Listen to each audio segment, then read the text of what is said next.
하나님께서는 우리에게 수많은 약속을 하셨습니다. 오늘은 그 기쁨에 대해서 예수 그리스도께서 이 땅에 나오셨을 때 천사를 통해서 가르쳐 주셨습니다. 온 백성에게 미칠 큰 기쁨의 좋은 소식이라고 하셨는데 정말 하나님께서 주시는 기쁨이 어떤 것인가를 오늘 말씀을 통해서 말씀드리는 모든 분들에게 얻어지는 축복이 있기를 주님의 이름으로 축원합니다. 오늘 81번 주님의 약속, 그 약속 가운데 기쁨에 대해서 말씀을 보기를 원합니다. 주님의 말씀을 통해서 많은 약속을 하고 계십니다. 그리고 성경이 구약, 신약, 모두 약속이죠. 성경의 모든 말씀은. 마태복음 5장 18절에 보면 진실로 너에게 이르노니 천지가 없어지기 전에는 율법의 1.1획도 결코 없어지지 아니하고 다 이루리라. 이 말씀을 통해서 우리는 얼마나 축복이 됩니까? 하나님께서 약속하신 그 모든 약속은 1.1획도 없이 없어지지 아니하고 다 이루어진다고, 하나님께서 다 축복을 주신다고 약속하신 것입니다. 이 말씀 속에서도 우리가 위로가 되죠. 축복이 되죠. 누가복음 24장 44절에서도 그랬습니다. 내가 너희와 함께 있을 때 너에게 말한 바 곧 모세의 율법과 선지자의 글과 그리고 시편에 나를 가리켜 기록된 모든 것이 이루어져야 하리라 한 말이 이것이니라. 주님께서 말씀하셨고 그 말씀이 어떻게 이루어지는가를 주님이 실제 십자가의 고난을 받으시고 그리고 죽으셨다가 다시 살아나셔서 내 제자들에게 나타나셨습니다.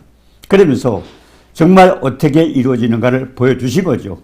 희생제물로 죽으셨던 예수께서 살아나셔서 손과 발에 고난의 흔적을 보여주시고 그리고 군 생선까지도 잡수시면서 말씀을 하셨습니다. 너에게 약속한 것이 이것이라. 이렇게 이루어진다는 것을 직접 보여주셨어요. 주님께서. 마태복음 24장 35절에도 그랬습니다. 천지는 없어지겠으나 내 말은 없어지지 아니하리라. 이 주님 말씀 보면은 모두가 하나님께서 하신 약속은 헛된 약속이 아니라 창조주 우리를 지으신 세상 만물의 주관자 하나님께서 우리에게 약속을 하셨다면 그 약속은 반드시 이루어진다고, 말하자면 주님께서 이루어진다고 약속을 하신 것입니다. 자, 그럼 우리 모두가 하나님의 약속을 굳게 믿는다면 히브리서 11장 1절에 그렇습니다. 믿음은 바란 것들의 실상이라. 우리가 정말 믿음이 없어 그렇지 믿음을 가지고 약속의 말씀을 붙들고 하나님 앞에 기도하고 우리가 믿음을 지킨다면 약속은 모두가 우리가 하나님께서 이루어 주신다고 약속을 하신 것입니다. 요한복음 15장 10절에도 그랬습니다. 내가 아버지의 계명을 지켜 그의 사랑 안에 거하는 것 같이 너희도 내 계명을 지키면 내 사랑 안에 거하리라. 얼마나 축복된 말씀입니다. 예수님께서 아버지의 사랑 안에 있다는 것은 아버지의 계명을 지켰기 때문에 그렇다고 그랬습니다. 우리도 예수님의 계명을 지키면은 주님의 사랑 안에 거한다고 말씀을 하신 겁니다.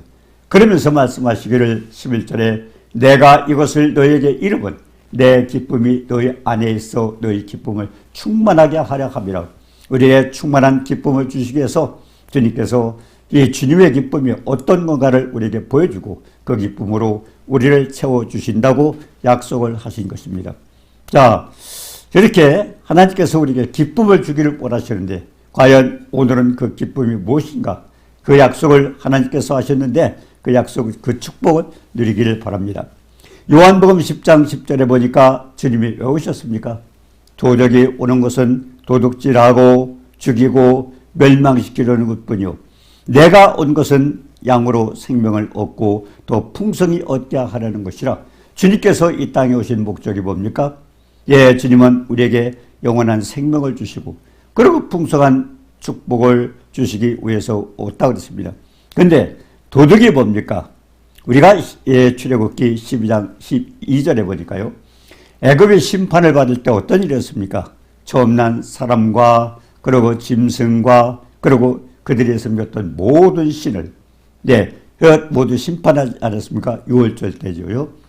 그런데 그때 모든 신, 하나님이 아닌 창조주가 아닌 우리를 지으신 분이 아니시라면 이 땅에 많은 사람들이 섬겼던 신이라고 했던 그 모든 것은 심판을 받는다고 말씀하신 겁니다.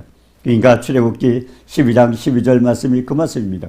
결국 이 땅에서 섬겼던 많은 사람들이 하루를 지으신 하나님이 아니면 어떤 것을 섬겼든 간에 마지막 심판받을, 결국 앞으로 마지막 때 심판을 출애굽기 12장 12절에서 그림자로 보여주셨던 것입니다. 그렇습니다. 창조주 하나님이기 때문에 그분만이 우리를 지으시고 주관하시고 모든 것을 우리에게 행하시는 분이기 때문에 결국 하나님 이외에 어떤 신도 세상에 믿던 모든 것은 결국 하나님께서 심판을 할 거라고 그렇게 말씀을 하셨던 것입니다. 네, 시편 100편 3편에 보면 그분이 어떤 분이에요? 네, 우리가 믿는 여호와 하나님은 우리를 지으신 자라고 그랬습니다. 결국 우리의 창조자입니다. 그리고 우리는 그의 것이라고 그랬습니다. 그분이 우리의 주인이에요. 그리고 우리는 그분의 소유입니다. 그리고 그는 그의 백성이라고 그랬습니다. 그분은 우리의 왕이셔요. 그렇기 때문에 우리는 백성이 되죠. 그리고 그의 기르시는 양이라고 그랬습니다. 그렇다면 우리의 목자가 되시는 분입니다. 목자가 되셔서 우리를 인도하시는 분입니다. 그런데 그와 같이 우리를 창조자시오, 그리고 주인 되시고, 그리고 우리의 왕이 되시고, 그리고 우리의 목자 되신 그 주님이 우리하고 어떻게 관계가 됐습니까? 아담이 범죄하면서 모든 사람이 죄를 범하여 하나님의 영광에 이르지 못하다고 그랬습니다. 그런 엄청난 우리를 지으시고 주관하시고 주인이 되시고 목자가 되신 그 하나님과의 관계가 왜 중단됐어요? 죄 때문에 그렇죠. 이사야서 59장 1절 2절에도 그랬죠. 여호와의 손이 짧아 권치 못하심도 아니오 귀가 눈하여 듣지 못하심도 아니라 너희 죄악이 너희와 너희 하나님 사이를 내었다. 거룩하신 하나님 앞에 인간의 죄를 짓고는 갈 수가 없습니다. 구약 성경에 보면은 접근해도 죽었지요, 바라봐도 죽었지요, 가까이 가도 죽었습니다. 거룩하신 하나님 앞에 우리는 죄인은 갈 수가 없습니다. 죄를 해결돼야만 주님 앞에 가는 겁니다. 그 죄를 해결하기 위해서 주님은 독생자 아들을 희생제물로 드려서 결국 우리 대신 로마서 6장 23절에 그랬어요. 죄의 싹은 사망이라. 결국 죄진 인간은 모두가 죽음밖에 없습니다. 그러나 하나님께서 우리를 왜 지으셨어요? 우리를 지으신 것은 하나님의 영광을 받으시기 위해서 지으셨습니다.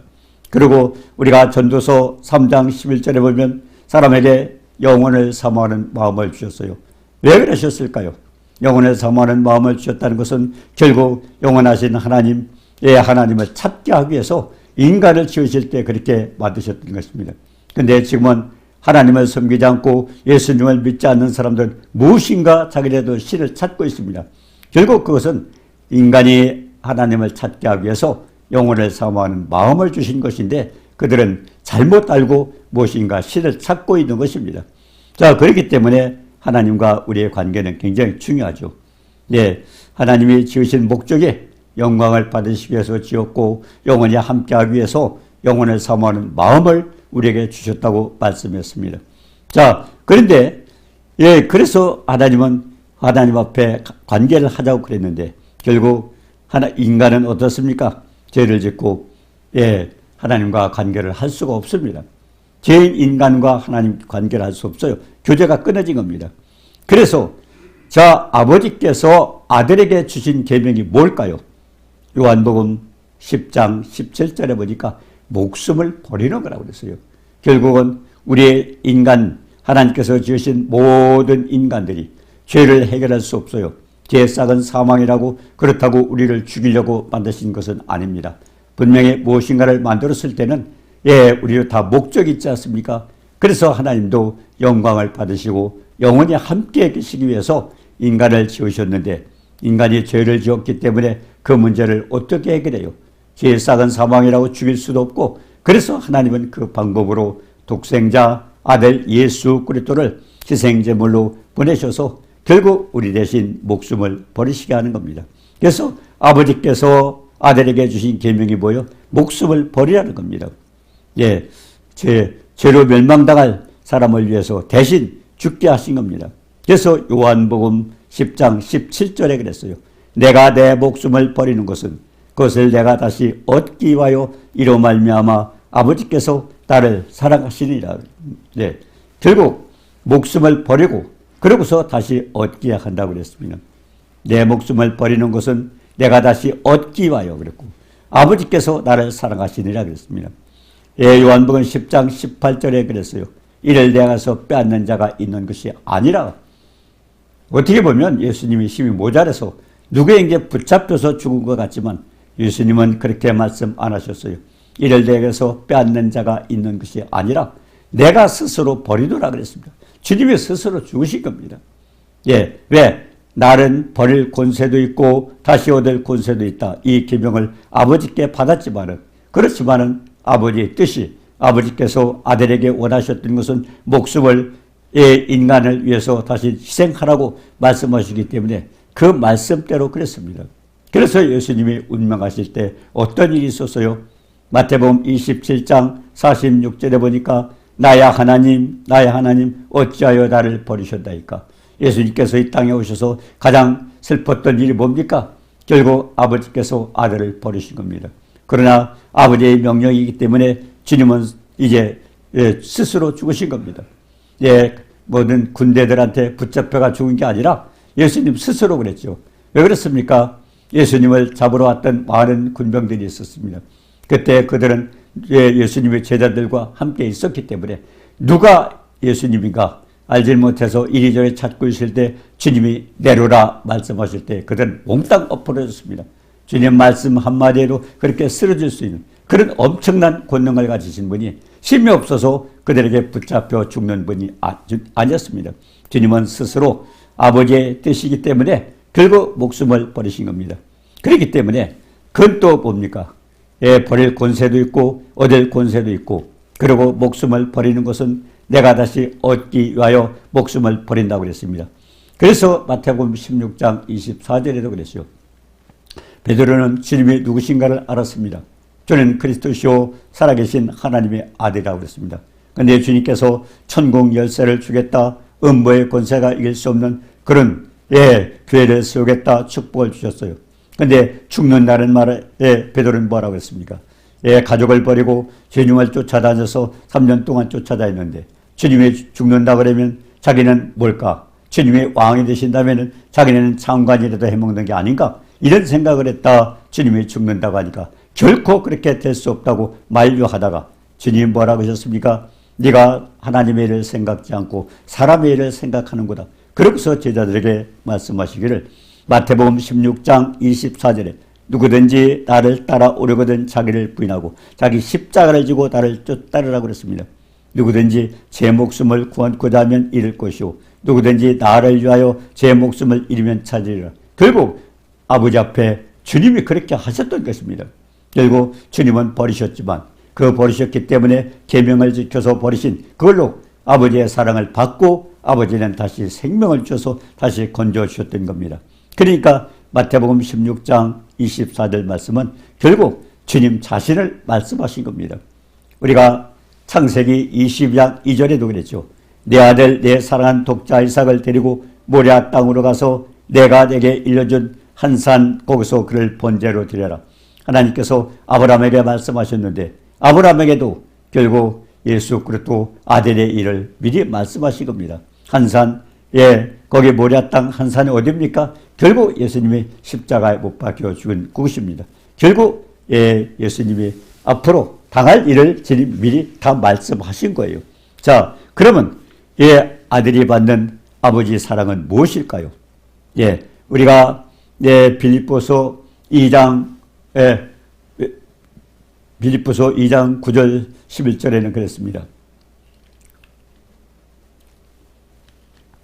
그 말씀에 보니까 지극히 높여 모든 이름 위에 뛰어난 이름을 주소. 모든 이름 위에 아버지 명령에 순종했던 아들을 하나님께서 어떻게 사랑하셨어요? 아버지께서 모든 이름에 뛰어난 이름을 주시고 하늘과 땅 아래에 든 모든 만물이 예수 이름에 무릎 꿇게 만들었다. 그렇기 때문에 모든 입으로 예수를 주라.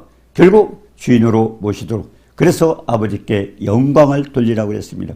자, 근데 요한복음 8장 29절에는 그랬죠. 나를 보내신 이가 나와 함께 하시도다.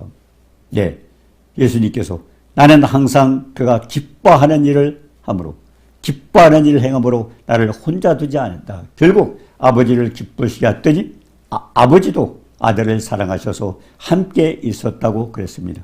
자, 그렇기 때문에 예수님은 어떻게 됐어요? 하늘과 땅과 모든 예수님의 무릎 꿇게 하는 위대하신 예수를 만들어주고, 그러고서 모든 사람이 예수를 주로 신하도록 그렇게 만드셨던 것입니다. 자, 그렇기 때문에 예수님은 그럼 어떤 사역을 하셨을까요? 우리가 마태복음 9장 35절 36절에 보니까 예수께서 도시와 마을 두루다니시면서 회당에서 가르치기도 하셨어요. 그리고 천국 복음도 전했습니다. 그리고 모든 병과 약한 자를 고치셨습니다. 그리고 무리를 보시고 불쌍히 여기시니, 우리 인간을 바라보시고 불쌍히 여기시니 이는 그들이 목자 없는 양과 같이 고생하며 기진합니다. 결국 아까 시편 100편 3절에도 그랬죠. 우리의 목자가 되시고 우리는 그의 양이라. 결국 우리가 이 헤매고 고생하고 고통받는 이 모습, 우리가 창세기 3장 16절부터 19절 보면 온갖 고통을 느끼고 수고하고 결국 땅도 저주를 받고 마지막에는 흙으로 돌아가는 이와 같은 불행한 인간들에게 하나님께서는 이제 우리에게 기쁨을 주시기 위해서 어떻게 하셨습니까? 주님은 그런 사역을 하셨어요. 가르치셨고 복음을 전했고 그리고 병든 자와 약한 자를 고치셨어요. 자, 그렇기 때문에 주님은 이와 같은 고생하는 인간들을 위해서 어떻게 생각했습니까? 주님이 십자가에 지시면서 어떻게 했습니까? 믿음의 주요 온전케 하시는 인 예수를 바라보자 그랬습니다. 그는 그 앞에 있는 기쁨을 위하여 십자가를 참으시고, 우리가 한번 십자가에 섰다고 생각해 보셔요. 내가 누군가를 위해서 죽는다고 생각했을 때 기쁨이 나옵니까? 근데요, 주님은 기쁨을 위하여 십자가를 참으셨다고 그랬어요. 왜 그랬을까요? 우리가 이 말씀을 잘 묵상을 해보셔요. 우리 인간 이제 죄악으로 멸망받고 모두가 심판을 받아야 되는 그 인간들을 위해서 예수님은 비록 자기 몸이 십자가에 못 박혀 죽지만은, 그러나 십자가를 참으시고 부끄러움을 개의치하지 하시더니 하나님 보좌 우편에 앉으셨는 그와 같이 했기 때문에 아버지의 계명이죠. 아버지의 사랑을 받고 아버지는 보좌 우편에 앉으시고, 그리고 결국 지극히 높여 모든 이름에 뛰어난 이름을 주셨지 않습니까? 그러면서 히브리서 12장 3절에도 그랬죠. 너희가 피곤하여 낙심하지 않기 위하여 죄인들이 이같이 자기에게 고역한 일을 참으신 예수님을 생각하자. 그러니까 때로는 우리가 이렇게 세상에서 살면서 많은 이런 일 저런 일 있습니다. 그러면서 예수님을 바라보고 그리고 예수님을 생각하고 그러면서 아버지의 계명을 따라서 이렇게 했던 그 주님, 왜 그렇게 하셨어요? 본인이 죽어지는 고통을 느끼고 많은 고통을 느꼈지만은 그래도 우리 인간 한 사람 한 사람이 영혼을 구원받고 결국 아버지 앞에 나올 수 있는 그것을 바라보면서 우리가 누굽니까? 그분이 피조물이잖아요. 우리를 지으셨잖아요. 그러니까 주님은 그 기쁨을 위해서 참기도 하셨고 모든 것을 그렇게 참으셨던 것입니다. 그래서 히브리서 12장 3절에 그랬죠. 너희가 피곤하여 낙심하지 않기 위하여 죄인들이 이같이 자기에게 고역한 일을 참으신 일을 생각하라. 예수님을 생각하면서 때로는 우리가 주님을 믿다 어떤 어려움도 고통도 있을 수가 있습니다. 그러면서도 그 기쁨으로 이 참으신 예수님을 생각하면서 살아오고 그랬습니다. 결국 예수님 뭐예요? 결국 예수님은 기쁨으로 십자가에 참으셨기 때문에 우리도 마찬가지죠. 주님의 기쁨은 누구에게 주신다는 약속입니다. 계명을 지키는 자에게. 결국 그 약속은 뭐예요? 영원히 하나님 앞에 돌아오는 거예요. 피조물 희생해서 멸망받을 그 인간들이 하나님 앞에 다시 교제하며 나올 수 있고 함께 할 수 있다는 그것이 주님의 기쁨이었습니다. 그래서 주님도 우리에게 계명을 주셨다고 그랬어요. 여러분 어떤 계명일까요? 주님께서 우리에게 주신 계명은 우리가 마태복음 28장 18절에서 20절 보면 그랬어요. 하늘과 땅의 모든 권세를 내게 주셨으니 아버지께서 다시 살리신 그 아들을 하늘과 땅의 모든 권세를 주셨어요. 그리고 그분이 말씀하시는 겁니다. 우리에게 주신 계명은 모든 민족을 제자로 삼아 아버지와 아들과 성령의 이름으로 세례를 베풀고. 왜 아버지와 아들과 성령의 이름이 나올까요? 그분은 하나님 한 분이십니다. 아버지의 사역을 아들의 사역을 성행하려고. 근데 뭡니까? 아버지는 계획을 세우셨어요. 멸망받을 인간이 죽을 수밖에 없는 그들을 위해서 결국 아들을 생식시키면서 희생제물로 드렸죠. 자, 그러면 아버지의 뜻을 따라서 예수님은 이 땅에 창조자신 그분이 죽으셨어요. 그러면 그분이 죽고 다시 살아나셨다 하더라도 우리와 어떤 관계가 있습니까? 결국 하나님께서, 주님께서 십자가를 베풀어 주신 그 사랑, 우리가 에베소 3장 18절에도 그랬어요. 그 사랑은 우리가 표현이 안 됩니다. 지식에 넘치는 사랑이라고 했어요. 우리 지식으로 표현이 안 됩니다. 그 지식에 넘치는 엄청난 사랑. 우리가 그냥 나를 위해서 죽으셨다가 아니잖아요. 주님은 십자가에서 가시관도 쓰셨어요.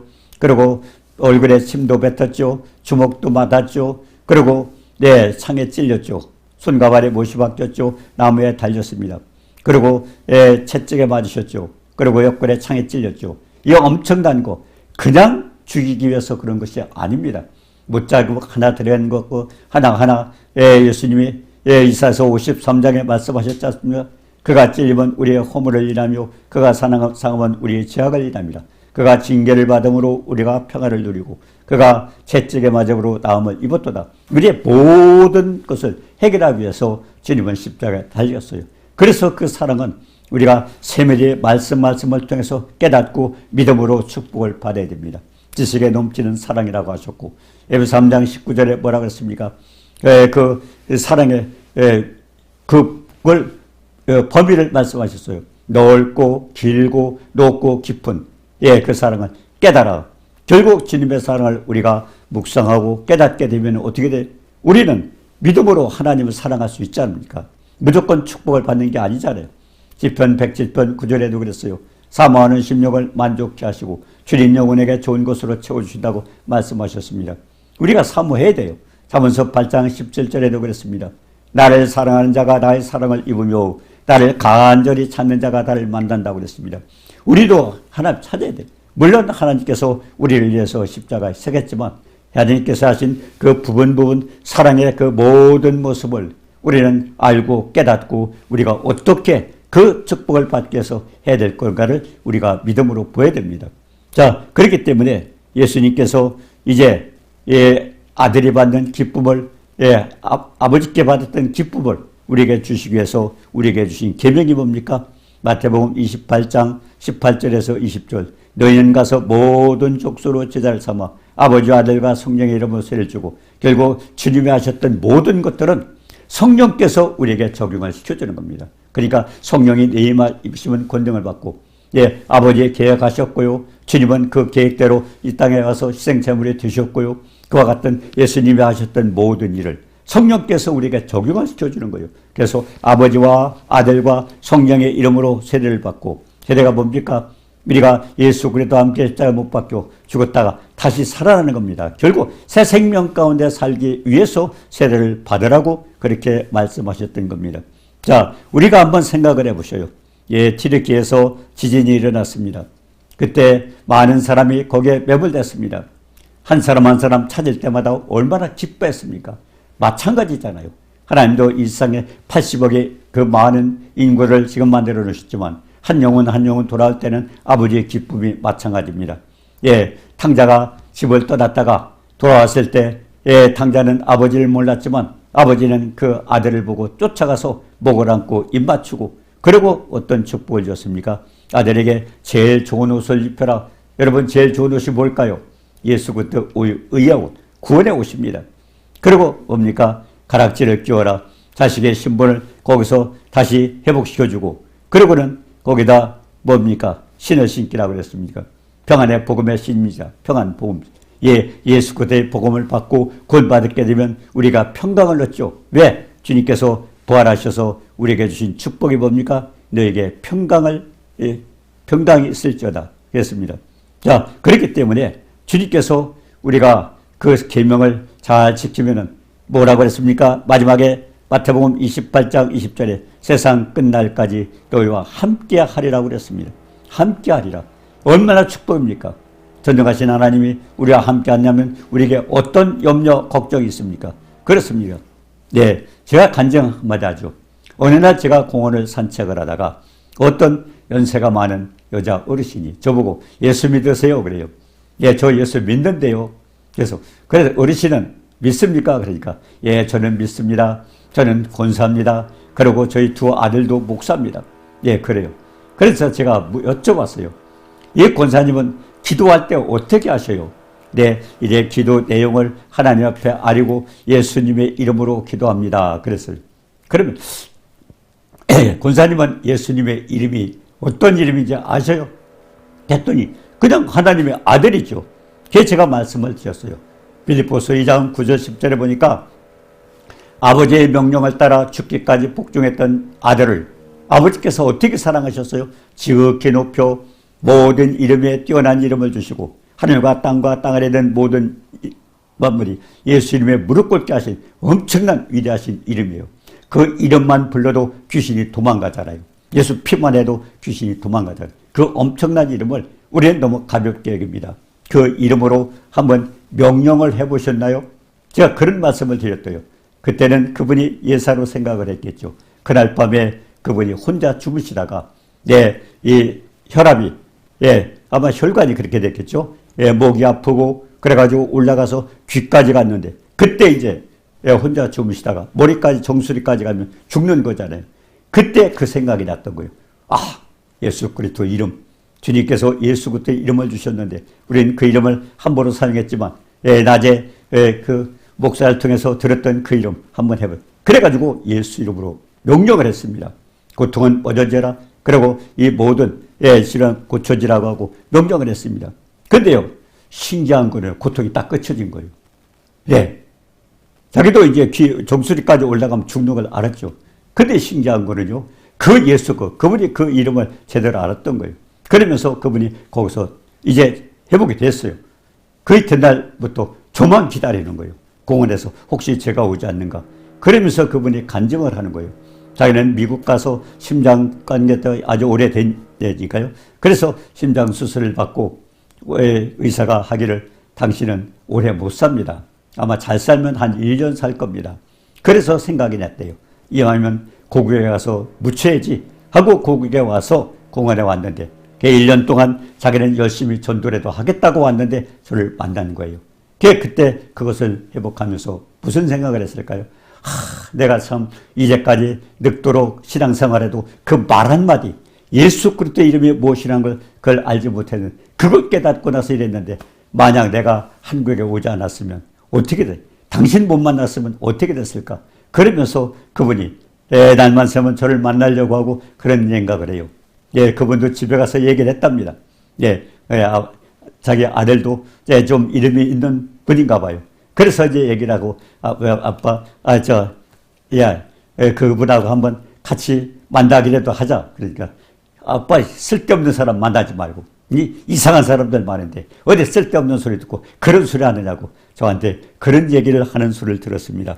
그렇습니다. 우리는 말씀 묵상할 때마다 주님이 하나님이 지극히 높이셨고, 하늘과 땅과 땅 아래 있는 모든 만물이 예수님의 무릎 꿇게 하는 엄청난 이름이잖아요. 그 이름을 우리는 너무 가볍게 여기 있어요. 그래서 주님은 그 이름을 우리에게 주고 가셨는데 우리는 수없이 그 이름을 부르면서도 주님의 능력, 권능을 체험해 봤습니까? 그 권사님과 함께 권사님처럼 이와 같은 놀라운 체험을 하시면서 한 말씀 한 구절 한 구절 정말 깊이 묵상하고 그 넓고 길고 높고 깊은 사랑을 깨달아서 하나님의 권능으로 축복받는 우리 모두가 되시기를 주님의 이름으로 축원합니다. 은혜로우신 주님 사랑을 감사합니다.